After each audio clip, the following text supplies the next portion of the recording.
ადიგენში საარჩევნო საკითხებზე ახალგაზრდებთან დისკუსია გაიმართა. CESCO საინფორმაციო კამპანიის ფარგლებში შეხვედრებს აგრძელებს. იმსჯელეს ქვეყანაში დემოკრატიის განვითარების კუთხით, არჩევნების მნიშვნელობაზე და ამ პროცესში მათ ჩართულობასა და როლზე.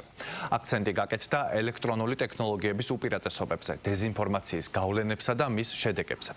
შეხვედრის დასასრულს მემორანდუმის და პროექტის მნიშვნელობის შესახებაც ისაუბრეს. ვიზიტის ფარგლებში CESCO-ს თავმჯდომარე და პრეს-სპიკერი ადიგენის საოლქო საარჩევნო კომისიას და ჯავახეთის რეგიონულ კოორდინატორს შეხვდნენ და მიმდინარე საქმიანობები განიხილეს.